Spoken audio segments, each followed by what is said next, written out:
మెదక్ జిల్లాలో అత్యంత పవిత్రమైన క్షేత్రం ఏడుపాయల వనదుర్గా భవానీ క్షేత్రం. అమ్మవారిని దర్శించుకోవడానికి బగబగమంటున్న ఎండను సైతం పట్టించుకోకుండా అమ్మవారి దర్శనానికి రాష్ట్రంలో నలుమూలల నుండి వస్తూ ఉంటారు.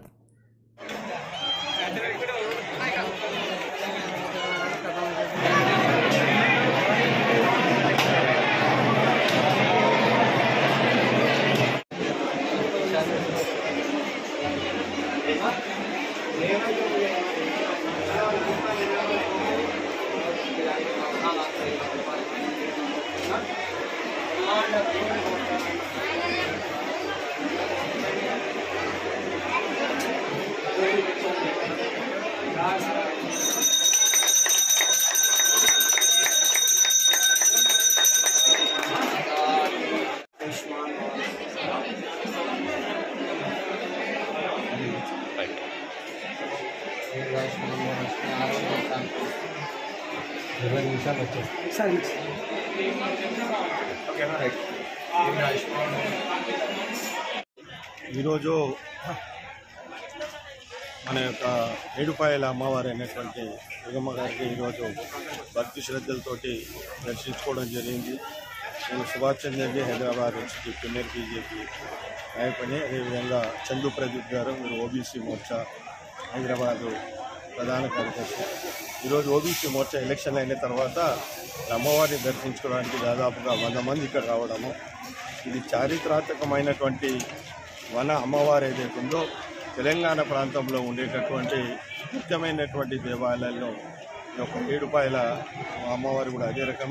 మరియు జాతర కూడా చాలామంది పల్లెల నుండి గ్రామాల నుండి ఇద్దరు కూడా భక్తి శ్రద్ధలతోటి చిన్న పెద్ద మరియు అదేవిధంగా పేద మరియు అగ్రవర్ణాలు మరియు ఉన్నత వర్గాలు డబ్బు ఉన్న వాళ్ళు అన్నటువంటిది లేకుండా అందరూ కూడా అమ్మవారిని దర్శించుకోవడము, అమ్మవారు కూడా అందరినీ కూడా అలాగనే చల్లగా చూసేటటువంటి ప్రాంతము.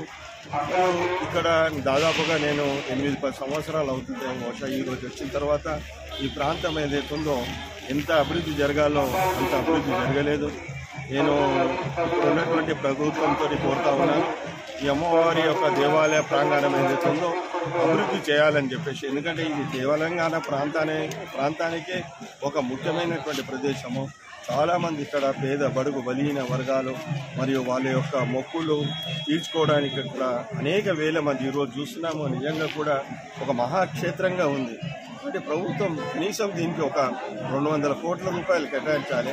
ఇక్కడ ఉండేటటువంటి ప్రాంతం పూర్తిగా అభివృద్ధి జరిపించాలి. మరి ఇక వచ్చేటటువంటి భక్తులకు ఏదైతుందో అసౌకర్యం కలగకుండా సౌకర్యాలు ఏర్పడాలి.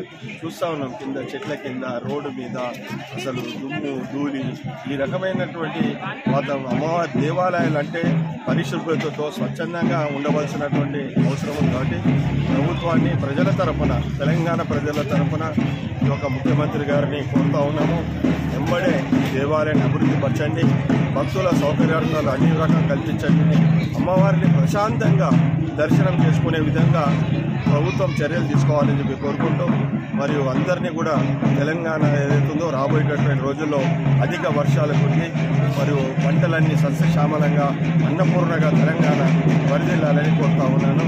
జయబలో దుర్గా భవానీ మాతాకి జై, జయబలో ఏడుపాయల అమ్మవారికి జై. కానీ మన ఆదివారం కానీ డైలీ వెళ్తుంటాం. చిన్న ప్రకారంగా భక్తులు చాలా విపరీతంగా ఈరోజు మాత్రం చాలా భక్తుల రద్దీతో ఏడుపాయల క్రికెట్లు ఆడుతుంది. అలాగే అమ్మవారి ధన్యవాదాలు మళ్ళీ ఇంకోటి విషయం అడుగు, మీరు ఇప్పుడు అమ్మవారి దగ్గరికి వెళ్ళారు కదా, ఎంత ఎండ కొడుతుంది కదా, మరి భక్తులకు ఏ విధంగా సదుపాయాలు ఏర్పడించారు? ఎందుకంటే ఇక్కడ గజ రాజగుట్టం నుంచి కింది వరకు మ్యాట్లు పట్టారు, దానిపైన వాటర్ వేశారు. వాళ్ళకు కూడా భక్తులకు కొద్ది ఇబ్బంది ఏం లేదు, చాలా బాగుంది. కానీ కొద్దిగా గుడి కొద్దిగా డెవలప్మెంట్ కావాలని కోరుతున్నాం. అక్కడ కొద్దిగా బాత్రూమ్ బాత్రూమ్ అయితే బాత్రూమ్ కూడా కట్టేయాలని కోరుతున్నాము. కొద్దిగా లేడీస్ ఇబ్బంది అవుతుంది, బాత్రూమ్ కూడా కట్టేయాలి.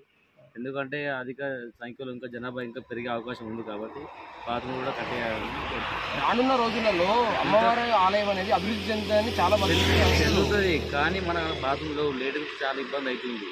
కానీ టాయిలెట్స్ బాత్రూమ్ సైడ్ మాత్రం కన్ఫర్మ్ కట్టేయాలి. ఎందుకంటే లేడీస్కి చాలా ప్రాబ్లం అవుతుంది.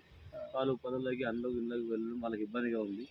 కన్ఫామ్గా బాపుకి మాత్రం మెయిన్ ఇంపార్టెంట్. బాపు మన దుమ్ము ధూళి లేకుండా పరిశుభ్రంగా మా దేవస్థానాన్ని మంచిగా ఉంచుకోవాలి. ఇంకా అభివృద్ధి కాబోతున్న మీరు మా ఛానల్ ద్వారా భక్తులకు ఏమైనా సందేశం తెలియాలనుకుంటున్నారా? సందేశం అంటే ఆల్రెడీ వచ్చిన భక్తులకు చాలా వచ్చే భక్తులు కూడా రావాలనుకుంటున్నారు, వస్తారు. వచ్చి అధిక సంఖ్యలో పాల్గొని వాళ్ళు కూడా అమ్మవారి కృపా కటాక్షాలు ఎల్లప్పుడూ ప్రజలపై ఉండాలని కోరుకొని ప్రతి భక్తుడు ఎప్పుడు ఎల్లప్పుడూ అమ్మవారి క్షేమము వాళ్ళ క్షేమము కోరుకుంటూ అమ్మవారిని దర్శించుకుంటూ ఏడుపాయల వనదుర్గమ్మవారి క్షేత్రాన్ని సందర్శించుకుంటూ ఆమెను కోరుకుంటూ ఎల్లవేళల మది నిండా అమ్మవారికి ఆటపోతులతో ఘనంగా బోనాలు తీస్తూ అక్కడ ఉన్న భక్తులను మీరు చూస్తుంటే ముచ్చటగా మురిచిపోతుంటారు. ఇదండి వాళ్ళ మళ్ళీ నెక్స్ట్